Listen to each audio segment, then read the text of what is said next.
Welcome back to Her Path to Success. My name is Tahara Saad, and this is all brought to you by the Arab American Women's Business Council.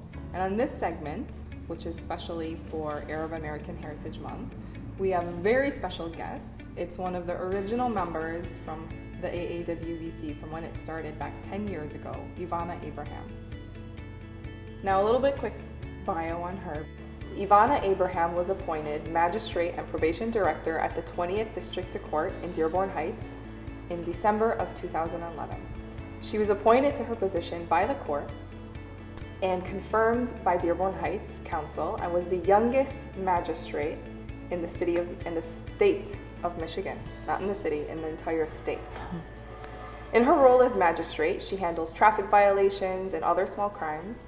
She also serves as the probation director, where she oversees the 20th District Court's probation department and plays an active role in preparing recommendations for sentencing for offenders placed under the court's supervision. Magistrate Abraham, 36, has been practicing law since 2006 and received her Juris Doctorate from the University of Detroit Mercy School of Law. She received her undergraduate degree in 2003 from the University of Michigan Dearborn in Finance and Marketing. Magistrate Abraham is also an active member in the Arab American community and serves on the advisory board of the Arab American Anti-Discrimination Committee and as a board member of the Arab American Women's Business Council. She also serves on a number of nonprofit boards such as Hype Athletics and Rotary Club. Now, I had to read that because it's such an impressive resume. I didn't want to miss anything for you. Thank you so much, Tahara, and thank you again for having me here. It's an honor. It's an honor to celebrate Arab American Heritage Month and also to celebrate the Arab American Women's Business Council. So I'm honored. I'm so glad you can make it for here today. You're such an amazing role model for women everywhere, and not only women, any of the younger generation to just kind of look up and see what you have accomplished in such a little time. Your career is basically just still beginning. Thank you. You've gone so far, but you still have so much more to do. Thank you. You're so kind. Okay.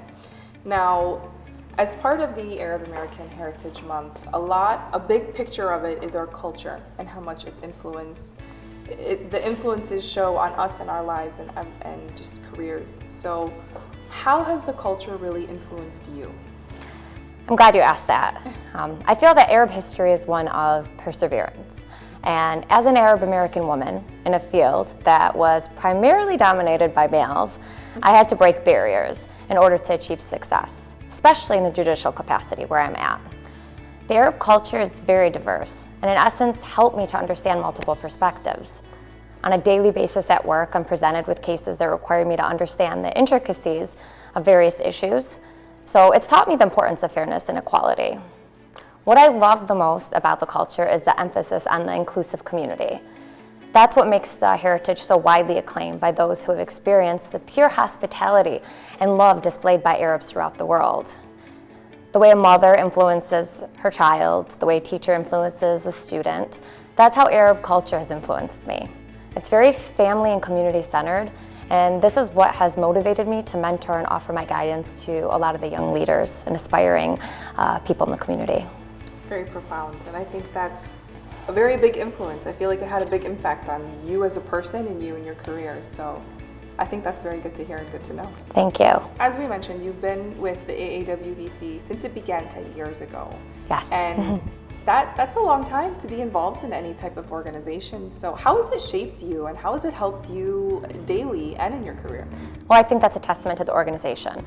Actually, I joined the Arab American Women's Business Council in 2006, which coincidentally was the same year I graduated from law school. And I recall the first meeting that I attended and how intimidated I was when I first walked into that room. I was surrounded by all of these successful, professional women of different Arab ethnicities and backgrounds. However, immediately all of the women welcomed me and mentored me. And I always tell everyone that I attribute part of my success to them. When I applied for my current position in the court as the magistrate and director of probation, I was hesitant. I was not only the youngest candidate, but I also had the least amount of work experience. I vividly remember Jumana Jude and Nabila Garib telling me that I must apply for the job. They said that nothing, not my age nor experience, should deter me because I possessed intangible qualities that other candidates didn't have. Through this mentorship, I continued to achieve great successes and decided to implement a mentorship and an internship program at the court for the last 8 years. I have had a total of 18 interns and mentees, which I'm very proud of. So this is what I'm most passionate about because it gives me the opportunity to directly impact the young and aspiring college students to continue their education and career goals. I want to pay it forward, and this is the way I've been able to pay it forward.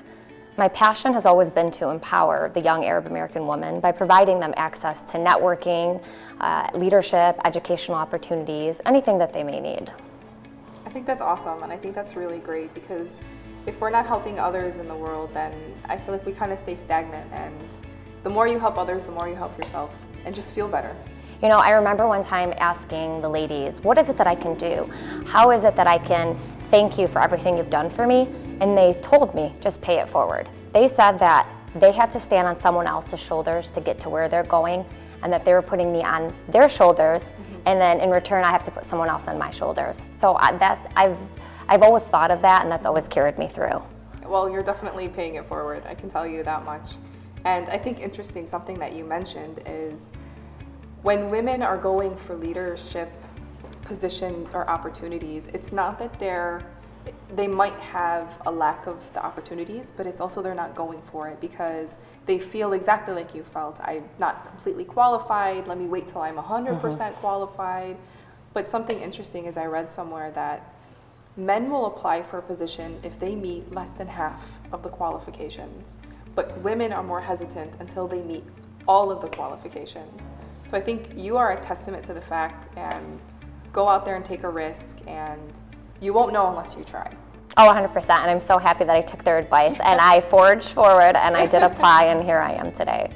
So the Arab American Women's Business Council has several active committees that have achieved so much in the last decade, and I'm so proud of it, and I'm so proud to be a part of this organization.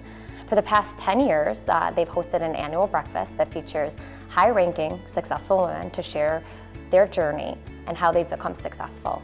The breakfast attracts over 200 members of the community and members. At this breakfast is actually where we award scholarships to deserving females of Arab descent who are planning to attend a college in Michigan. To date, we've distributed almost $50,000 in scholarship money, which is something to be very proud of. My favorite committee, however, is the mentorship program, which cultivates relationships between seasoned professionals and new professionals. These success stories are quite amazing. There's also professional development. The Arab American Women's Business Council is committed to the leadership development of Arab American women who aspire to advance their education by providing internships and other workplace experiences. And I think to add on to that is basically what the whole premise of Her Path to Success is. The whole reason we started this series and this show is to help directly build leadership skills and just other opportunities and how you can define the success for yourself and then give you the tools to reach it. And that's why I'm very passionate about this. I love to help out, and I really hope that we can make a difference in the world. I hope so too, and I think if we all stick together, we all mentor each other, assist each other, and basically put someone else on our shoulders, that we'll get ahead. We'll get ahead. Definitely. And this was our way of celebrating Women's History Month, which was in March, and Arab American Heritage Month in April, because there's no other way than to spotlight and highlight the amazing women that we have and just showcase how they bring in their heritage and their gender and the diversity into their lives and their careers. So thanks for joining us.